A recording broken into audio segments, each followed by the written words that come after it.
You are now in tune with the community on 318 Latino. Meet interesting people who make our community great. Hear their stories, check out their projects. Gracias. Hello, Shreveport-Bossier. I hope you guys are doing amazing, fantastic, and wonderful this evening, day, morning, whatever it is for you guys when you guys are watching us.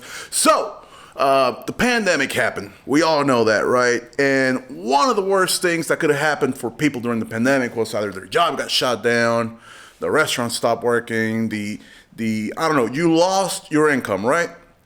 You have this dilemma. What am I gonna do? Do I put myself back in the job market, try to figure out which job isn't gonna go down because maybe the skill set that I have is in a certain place where people aren't really hiring at the moment.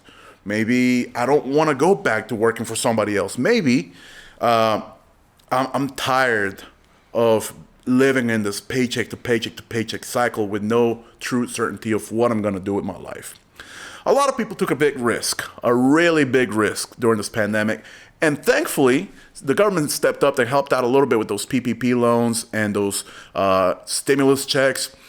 We saw a big trend of people that decided to use that money, not to buy that boat or that motorcycle, not to buy that iPhone 12 or 13 or 15, whatever they're on, the latest one.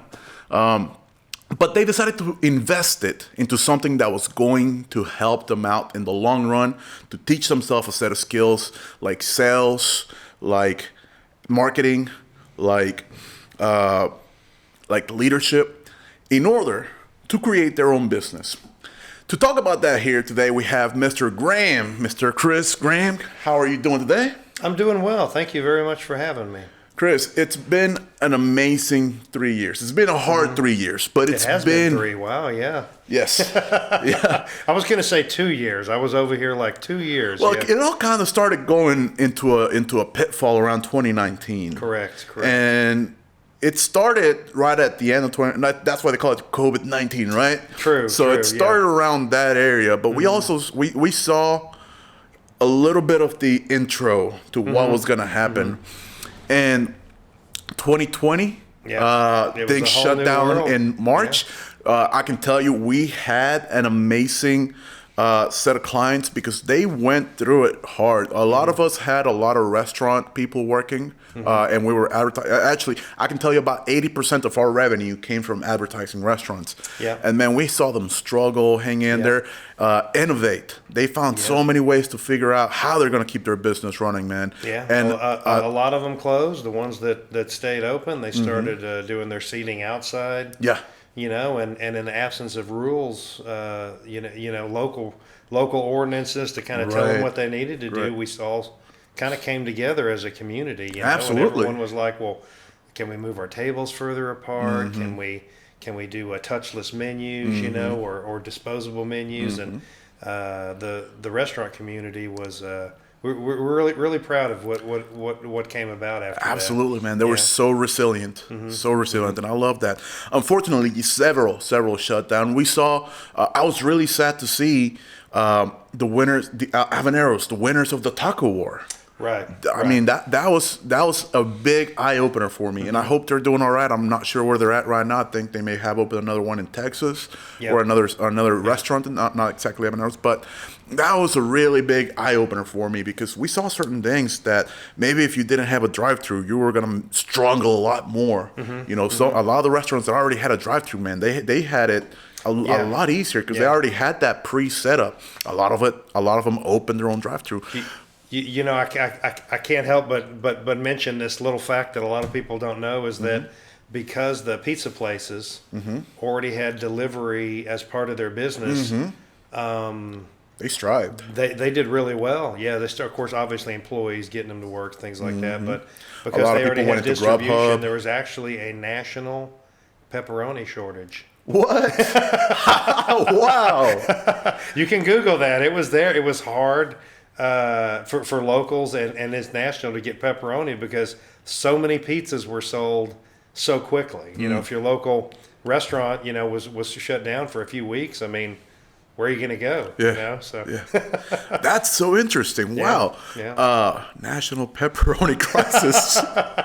I love it. I don't think it got to the crisis point, but it was hard. And there, there's a few local people that I was talking to about that, and they were like, "Yeah, wow, yeah, that's right." It was hard to get you. They had to switch brands or go to turkey. They just use whatever they could. So, yeah. And so that's on the end of already established business. Now we had this whole other set of people that were employees at the time that their industries either started to shut down, they couldn't come into work, they worked in office space, crowded office space, so they started having to either work from home or figure something else out. Right. So a lot of people ended up back out in the job market. Maybe they decided, I'm going to switch industries completely. I'm going to move to another state. But here in Shreveport, we had something really interesting starting. And I believe everywhere in the world as well. A lot of people decided to start their own business. They got creative with it. They got very, very creative with it. And I'm sure that you, as somebody who manages the night markets and the farmers market, right? It's the farmers, yeah, Bossier Farmers Market. Bossier Farmers Market. You get to see a lot of people that come up with some type of product to sell, something that can help bring them income so they can feed their families. Correct. Right. Correct. We noticed a huge, like you said, Bossier City Farmers Market, and we run April through November every Saturday.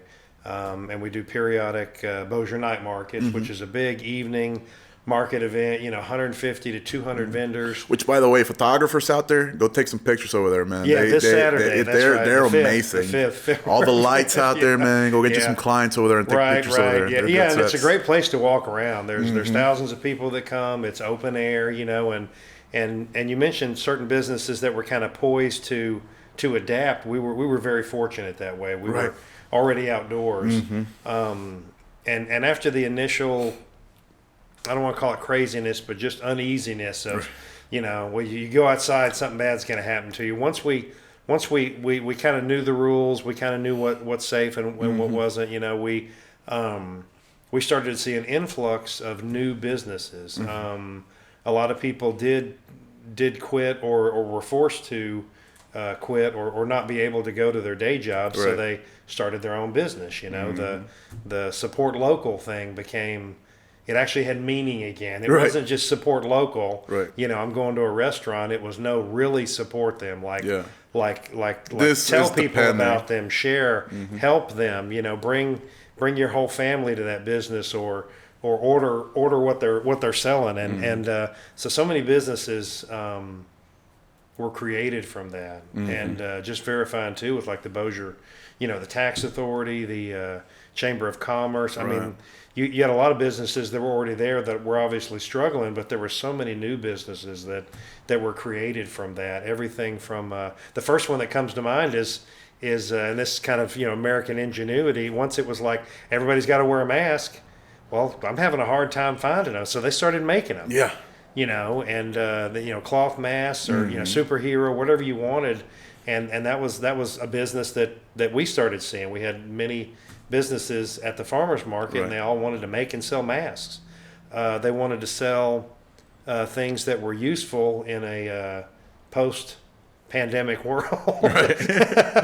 And we saw a lot of new food vendors. It seemed like everybody who had a gumbo recipe or thought their barbecue was the best, or it really could be anything. Fried fish tacos, just Mexican food, German, Italian, Asian, everything. We had just this influx of food vendors that were all wanting to get out there. Right. Everybody else is doing it. Why not them? And of course, if you were already an established vendor, like at the Bossier City Farmers Market, you had a spot. So all of a sudden, it became a very competitive space. If you were able to keep your business open during the pandemic, then you were that much further ahead when things started to return to kind of normal. I'm not sure we're quite normal yet. Somewhere around there, we're hopefully getting there. Yeah. Till we get the Megatron variant and all those. That's right. We got to go through all the Transformer names before we can get it exactly. But man, One of the biggest things that I'm happy to see in Shreveport, as well as the community of it, people helping each other and trying to figure out how we're gonna get past this, man, is the self resilience of it. You know, I saw a lot of people, you know, going down the negative side, like we don't get help or this, but there's a lot of people that said, hey, it's up to us. You know, we're not gonna we're not gonna let this slow us down. We're not gonna let this kill our business. We're not gonna let it stop us. We're gonna keep on going. We're gonna keep on going and keep on going. Right. Tell me, as far as the people that have been coming to the night markets and the Bossier markets, tell us a couple of things that you see in their personalities that helps them prosper. Good question, actually. As far as I guess I'll take the customers that we started seeing coming to the market. We're just so happy to get out of the house. You know, so happy to have something to do that was semi-normal again. Right, you know, right. and they didn't mind, you know, social distancing back when that was a big thing. You know, we're wearing masks or, you know, washing their hands, things like that. They just wanted to get out and do something. And you kind of mentioned the personality difference. You know, when, you know, if there's the people that it kind of defeated, so to speak, and then the people that I don't want to say toughened up, but were changed by it, you know. There's a perspective. And push forward, yeah. Right. There was a perspective in there where they took what's going on and they didn't see the problems that they were having. What they saw is the problem that was at hand. Right. And they figured out ways to problem. You mentioned we didn't have enough masks. Let me make some masks. Right. So there's a problem. How can I help solve it? Right. Right. Social media was changed forever, you know, by that. Not to get into a whole bigger conversation, but it is still different because of that. But our customers seemed happier. The vendors were worried at first. You know, they were being told nothing's going on. The world is essentially closed. And we're like, come to the farmers market. You know, we opened up, you know, during the pandemic. It was in May. It was 2020, right? Right. And we did a drive-through market, so customers didn't have to get out of their cars, and we had 1,000 cars there opening day. You know, it was just crazy. They were lined up. They were on I-20, exiting, coming into the mall, and just circling the parking lot. The circle of cars for the drive-through farmers market.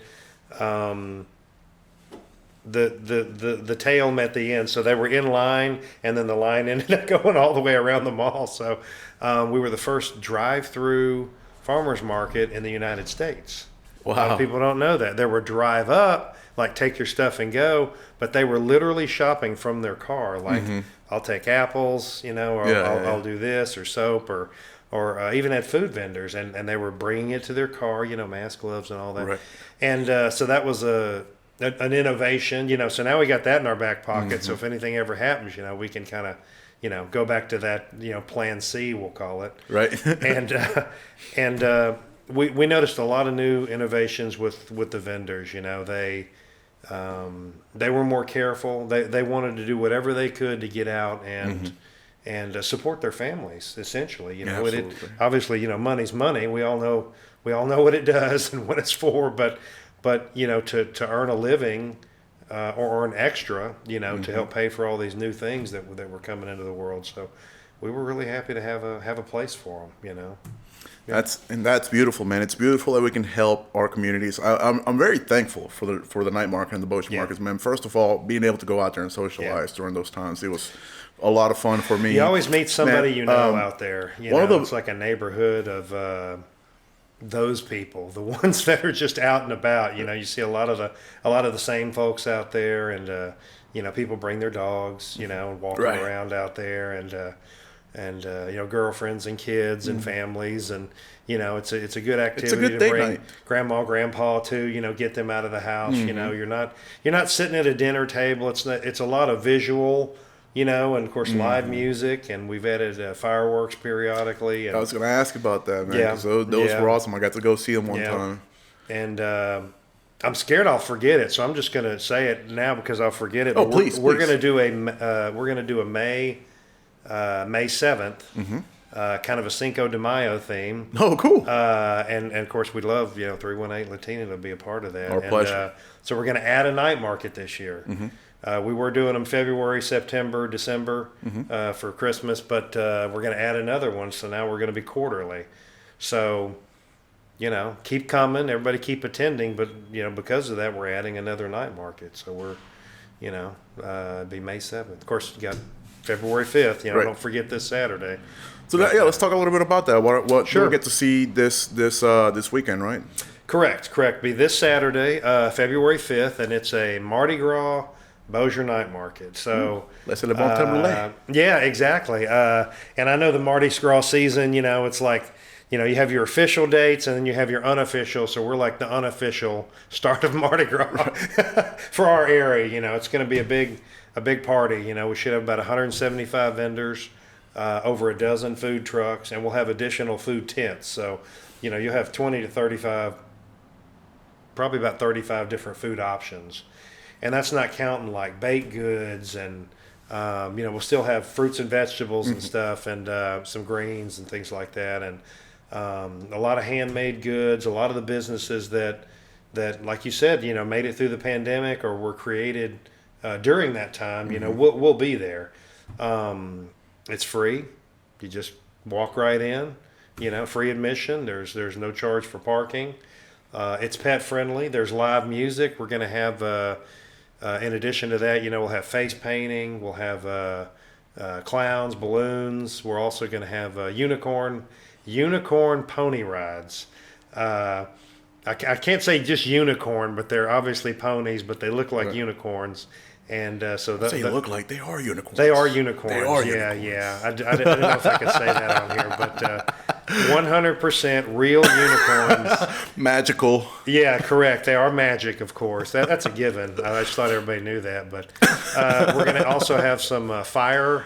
I'm going to call them jugglers, performers. Out there just twirling fire and things like that. So I'm not joking about that. We're joking about magic on the unicorns, right. but there actually will be some street performers this time. We're trying some new stuff. We want some new stuff out there every time. So Continuously we'll have innovating. We'll have some performers. And a lot of these guys just work for tips. So tip them. And it's just another way to kind of keep the train going, keep the community keep the revolving flow around, and it's a big, on the business side of it, like it's, all these folks are out there, they're all making a living, it's free admission. It's at Pier Bossier Mall, probably the largest parking area in Bossier. Right. Park, walk right up, and safe, secure. The weather looks good. Wear a jacket. It's winter. Yeah. And we'll have some heating areas. The mall will be open till I think 10 o'clock. There's plenty of seating in there. So we really would, like everybody to come out. And it's been pretty much a Mardi Gras thing as of last year. And we'll have everybody, have beads, we'll have throws, we'll have all kinds of free stuff give away. We'll have some walking parades, so to speak, where everybody's just having a good time, some good Mardi Gras fun. Yeah. Awesome. Safe, clean, no alcohol, definitely kid friendly, Perfect. So guys, come on out. That's February 5th, this weekend, over 4 to 9 p.m. Over at the Pier Bossier Mall. Correct. All right, so let's move on a little bit, Chris. Now let's talk back to the entrepreneurs. All right, for somebody that wants to start their business, let's say somebody that wants to I don't know, start a product from home, sell food, something. What tips would you give them starting out?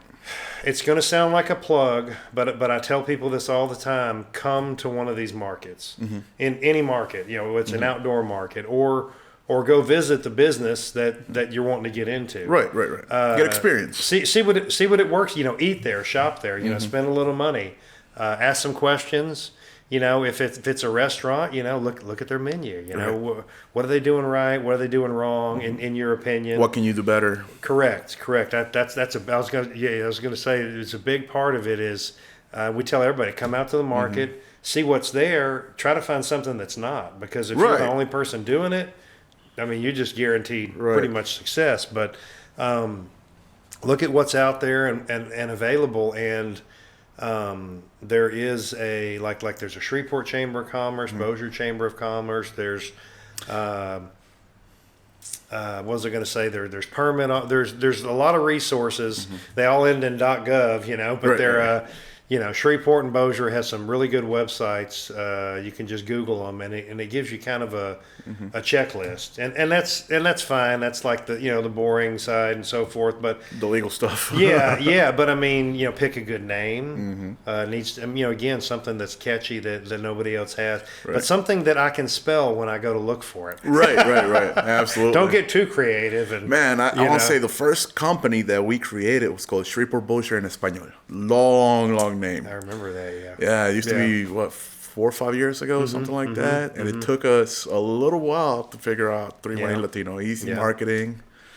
So that name, it's important. I've helped a lot of people kind of on the side, so to speak. When I started my first real business, which was man-made soap, make handmade soap and manmadesoap.net, by the way, and Instagram. But, yeah, and then, of course, Instagram events, .com. You want it to be different. And the first thing I did was I got online and started looking. And this was, many years ago, 12, 15 years ago. And it was like, oh, I'll just pay this company to do all this for me. $700-800 later, they sent me the form to sign. And I saw that it was right on the Secretary of State website. I could have just done everything I needed for about $120. And that was a learning lesson. Wow. And from then on out, I realized, I can just, if I was going to start an official LLC, I can just go to the Secretary of State website. And do it yourself. All the information's there. You can call them on the phone. They tell you everything. Wow. But before you get to that, the business side, we'll call it the legal side, you kind of just need to do your research. So like I said, go to these events. Bossier Night Market, Bossier Farmers Market, all the, because they're free. Just go and check it out, ask questions, and see what's working, what's not working. If you're walking by a booth and you see somebody on their phone and you just keep on walking, remember that could be you. Right. Don't do that. I know everybody can't stand up the entire event, but you really have to be present. You have to be, looking at your customers and as they're walking by, if you're fortunate enough to get out there and you're doing it, and everybody knows this in retail, you'd be like, I went up, but nobody asked me if I needed anything, and so I just walked off, or man, the salesperson just would not leave me alone. And I just, then I just walked off, finally got away from them. Well, obviously you got to be somewhere in the middle, and absolutely. The only sale you miss is the one that you didn't really, try to get in the first place. So if somebody, my philosophy may not be, if somebody is kind of walking by my booth and I can tell they might not be interested, I mean, I might just, hey, do you interested in this or that? No, thank you. And they keep on walking. But, I lost nothing from that, and maybe next time they're like, I remember that from last time, it kind of plants that seed. So, there's a thousand things I could tell people, but again, just go out, go to these events, go to the business or the restaurant or establishment that you kind of want, the business you want to get in, and check it out first. You may change your mind, or it might inspire you to, like you said, find some things that they're not doing or doing different and improve on it. Right. So perfect. That's a pretty long answer, right? Oh no, it's good. It's detailed. It's perfect. It's kind of what we needed to hear, because there's I guarantee you there's a lot of if it people was out there easy, that everybody would do it, and there's a lot of, I mentioned barbecue kind of as a because we get a barbecue application a week. Everybody's got the best barbecue they've ever tasted. I feel like when I cook a steak, it's still better than everybody else's in town. But I still go eat at certain places because I don't want to cook my own steak. But every now and then I got to have my own. And somebody else may not think that.